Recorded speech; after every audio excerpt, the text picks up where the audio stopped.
yung binuo naming bagong room ngayon. So usually doon ako nag-share na ngayon kasi hindi rin naman maintindihan or ng iba sa social media kaya medyo yung mga gusto ko talagang i-share na malupit na game drop na hindi ko rin pwede i-share dahil lalaki yung competition masyado. Dinadrop namin doon. Dinadrop ko first sila ko din. Dinadrop namin doon sa exclusive group na yun.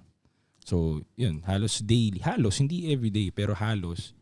Nag-share ako doon ng mga opinions, ng mga pangyayari sa buhay ko na I think matututo yung younger ones. Kahit hindi younger by age, pero maybe younger by sa ganitong experience, you know what I'm saying?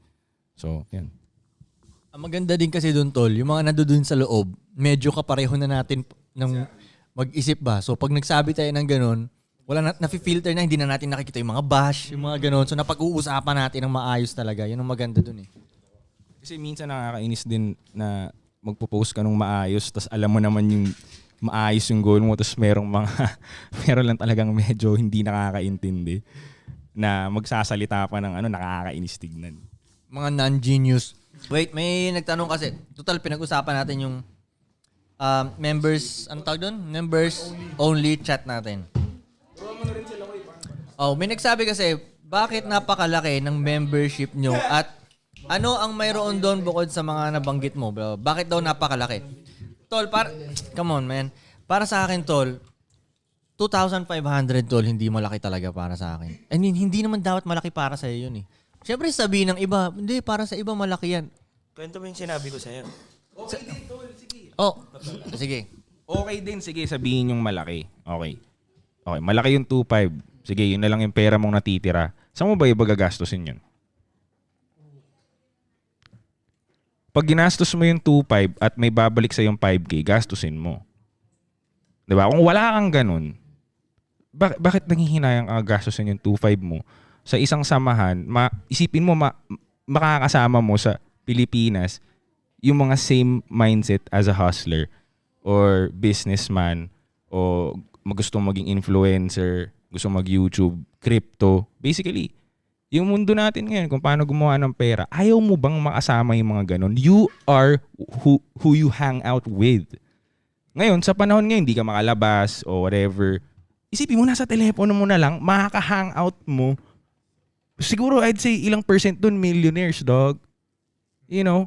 Yung mga kliyente ko dun, milyonaryo yung mga batang yun eh. Mm-hmm. They do 6 figures, 7 figures and shit. So, ayaw mong makasama yung mga yun. Isipin mo, nagre-reklamo ka na mahal yung 2.5. Okay, saan mo ba gagastusin yan? Kulang nga yung 2.5 kung maghahanap ka pa ng hangout na ka ganun eh. Ay, ubusin mo lang sa poblasyon sa gilid yun eh. 2.5. Oo nga, di ba? O di ba? May anong balik mo? Maling tao pa yung naka-hangout.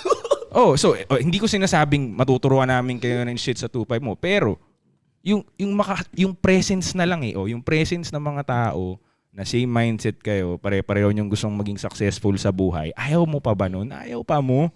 Makakasama mo ng mga gustong maging successful na tao, ayaw pa mo? Di ba? Di ka na lalabas, dun lang makikita mo yung kwentuhan, makikita mo, pwede ka magtanong, may sasagot sa'yo ilang tao dun, o kahit hindi tayo mga sumagot, may perspective ng iba na alam mong medyo matino. Kaya kami nagpapabayad, Tol, sa totoo lang kasi gusto lang naman namin i-filter yung mga iba ng mindset eh. Kasi unang-una, kung ayaw mo magbayad para sa self-improvement, hindi ka namin dapat kasama. Kasi kami, we spend millions para sa self-improvement. Health, mental, hindi ko na mabilang kung ilang courses na nabili ko sa buong buhay ko. Sobrang dami na. Tingin mo ba aasenso ka nang hindi mo tinataas yung laman ng utak mo? Kung may shortcut na makakasama mo, mga bata pa, isipin mo puro mga youngins to. Makakasama mo sila, hindi ka na kailangan paluin ng paddle. O di ba mas madali makapasok? Ang paghihirap mo na lang ngayon, paano maka-acquire ng 2.5? Yun na lang. Tapos meron ka ng mindset, may mabubuksan ka kahit papanong matrix. O kaya mo bang gumastos ng 2.5, mag-clubbin ka o pumunta ka sa kung saang mall, tapos ito 2.5, kausapin niyo ako. What more? Maghanap ka ng milyonaryo. Ito 2.5, bigyan mo ako ng oras mo. May ganun? Wala, Tol. Wala. Swerte nga yung mga batang may ganun ngayon na alam mo yun. Kasi dati 17 minutes lang or 20 minutes yung usapan na gusto namin ibigay ni Koy. Pero naisip namin, mas madali mag-share kapag congregated na grupo ng mga tao. Mas madali na. Tapos marami rin kaming matututunan, marami rin tayong magiging connect. Isipin mo yung mga negosyanteng bata doon, magiging connect mo na.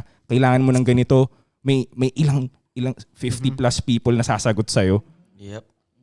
Isipin mo yun, pinalit na namin ng ganun, pinadali na namin, o kailangan mo ng supplier ng ganito, o whatever, o baka meron dyan si ganyan, baka may ganito si ganyan. O diba, group of youngin na pare-pareho mindset, makikita mo doon, nagsisend ng ganito, nag-workout siya. Nagsisend ng ganito, ang aga, nagbabike na siya. Nagsisend ng ganito, ito yung mga sinip niya today. O, anong maiisip mo nun? Hindi ka ba mapapa-push up namin kahit isa man lang? Hindi ka ba mapapa-research sa Google bigla? Hindi ka ba mapapaisip, hindi ka ba mapapatingin sa bank account mo? Pag sinisend namin dun yung mga ginagawa namin, nakikilala namin mga tao, lumalabas kami, nagne-network kami, and everything, sinishare ng mga bata dun yung mga hustle nila, whatever. Hindi ka pa may inspire dun sa halagang 2.5? Yep. Oh, tell me how much better you can spend 2.5. Boom. Tingin ko nga yung 2.5 na yun, Koy, para siyang tama ba ako? Unity. Malalayo ko sa malalayo ko sa mali. Kasi ayun na lang yung tingnan mo doon, wag na yung benefits eh.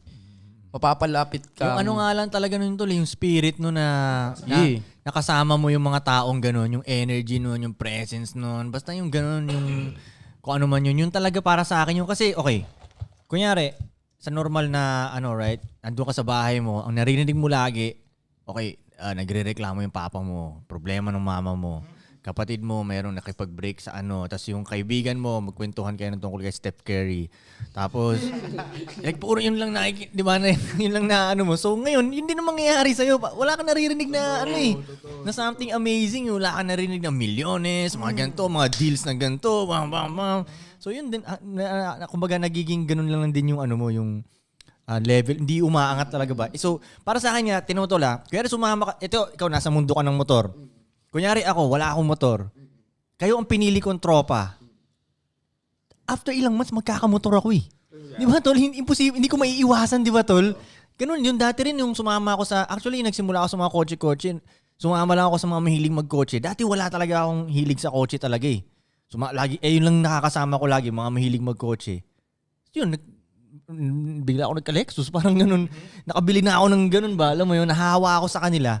So kung lagi kang sumasama sa mga hustlers, alang hindi ka mahawa. Diba? Kaya so pag sumama ka pa sa mga milyonaryo, alang hindi ka pa maging milyonaryo. Diba? Parang ganun lang din yun eh. Yun lang yun. Man. Tsaka akala nila kasi yung mga milyonaryo na ngayon, hindi sila nag-invest sa sa learnings eh. Akala nila milyonaryo agad yun. Kago, tangina, ang dami nilang ginastos na pera. Ikaw naglalabas ka rin ng pera para may matutunan ka no? Oo, nagbabayad ako ng mga courses para matuto ako. Tapos 2.5, iyak kayo. Exactly. Oh, example yan si Ace gaganyan-ganyan, laugh trip lang yan. Pero katrabaho ko yan si Ace. I mean, isa yan sa pinakamalupit na nakilala ko nag-ads dito sa Pilipinas. Ang tagal kong nakakuha ng mag-ads tol. Biglang nalaman ko na, nag-ads pala to? What the hell? Tol, gaganyan-ganyan si Ace. Ang kliyente niyan, Anim International, walang Pilipino. Ako nga lang pinayagan niyang Pilipino dun sa agency niya eh. Ako lang Pilipino dun. So, may sumunod ng isa, pero international hawak niyan. Pinakita niya sa akin yung mga hawak niyang ad accounts, dog. $1 million ang ginagastos niyang batang yan. Spend ako ng $1 million, pre. Yes, sir. Tapos ako, wala nga akong ganun ngayon eh. Pero magkakaroon ako noon po. Kaya nga tol, ako na medyo nabigla ako dun eh. Kasi syempre, ang tingin ko lang kay Ace, ito yung taga Sorrento na nagpapatawa lang sa court to. Never ko talagang naisip si Ace na may brain si Ace eh. Pero nung nag-usap na sila ni Frank, what the fuck? Di ko naiintindihan itong pinag-uusapan nila. Ang nerdy na nung pinag-uusapan nila. Nag-iba yung tingin ko kay Ace ba bigla. Parang, may gantong side pa rin pala si Ace. Pero nakikita ko pa rin yung Kenkoy na side si Ace. Yung alam mo yung nasa court na nakaasar lang na Ace, di ba? Yung Sorrento boy lang talaga. Alam mo yung nandun pa rin yun. Hindi mo mawawala sa akin yung Ace kahit anong mangyari. Pero at least, nakita ko yung kabilang side mo na, may Ang payo ko lang din talaga, invest kayo sa learnings, pre. Invest diba? kayo sa Kita learnings. Hindi kayo sanay na ganyan siya kaseryoso magsalita, di ba? Kahit gano'ng kamahal yan, tol, gagi. Ang iniisip kasi nila lagi ng mga gusto man negosyo or mga gusto magkapera, yung pera kagad eh. Di nila iniisip, tol, kung paano niya nagawa? Paano siya nagkaroon ng pera? Yes. Iniisip kasi nila magkaroon ka agad ng pera eh. Hindi nila tinanong, paano mo nagawa yan? Paano ka nagkaroon ng pera? Ang unang nagbago dun, ikaw eh. bago dumating yung milyon, naging utak milyonaryo ka muna. It's not the other way around. Hindi yung pagkakuha mo ng milyon, naging millionaire mindset ka. Hindi ganun. Naging millionaire mindset ka muna, millionaire knowledge, bago ka naging milyonaryo. Kaya mag-i-invest ka talaga sa pagpapatalino. Kung hindi siya nagpatalino, tol, hindi mo siya magiging ganyan. Tol, si Ace nakabili na ng bahay yan. Dami No cap, dog. Bahay na tinitira ng magulang niya, binili niya yun. dami kong kilalang milyonaryo na puta na gumagastos pa rin ng daan-daang libo sa Para matuto. Para matuto. Ganun talaga kasi para ma-unlock mo yung mas malalim na knowledge, kailangan mo talaga gumastos. Sa tingin nyo ba, i-share basta-basta ng mga milyonaryo yung knowledge nila for free? Nagulo yung balanse ng mundo.